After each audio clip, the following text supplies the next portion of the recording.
que som avui és el resultat de l'esforç i del treball de molts dels nostres avantpassats, d'una gent que va somiar en un país i en una ciutat de pau, de solidaritat i de convivència. Repassant la llarga llista de guardonats amb el premi, és evident que hi queden paleses moltes característiques i voluntats comunes, mostrant una gran diversitat de persones, col·lectius i situacions en què aquestes han desenvolupat la seva tasca.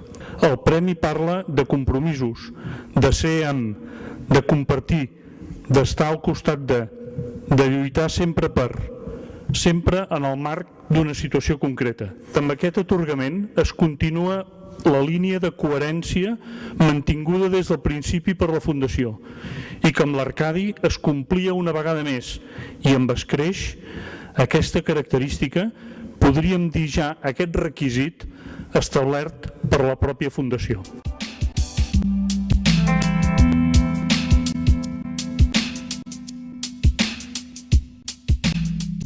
Pots fer allò que més t'agrada, ho pots fer amb molt bona companyia, ho pots fer d'una manera entranyable, ho pots fer amb bons amics, mai un roce, mai una discussió, gairebé sempre, no sempre, però gairebé sempre d'acord amb els principis, de vegades no tant amb els detalls, i és una manera de poder treballar molt i molt còmodament.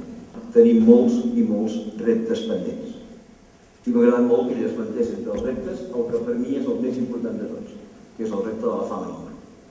Amb tots els diners que s'han donat a la banca en aquests 2 darrers anys, 3 darrers anys, si som exactes, s'hauria pogut eliminar la fama del món 92 vegades.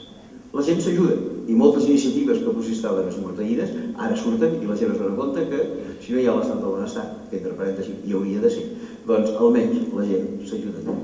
I tant des del punt de vista col·lectiu, polític, com des del punt de vista individual, pensem que les coses poden canviar. I només canviaran si nosaltres tenim la possibilitat d'actuar, jo diria, són tots els lemes, que són 2 paraules que a mi m'entusiasmen. Una és la paraula coherència i l'altra és la paraula austeritat.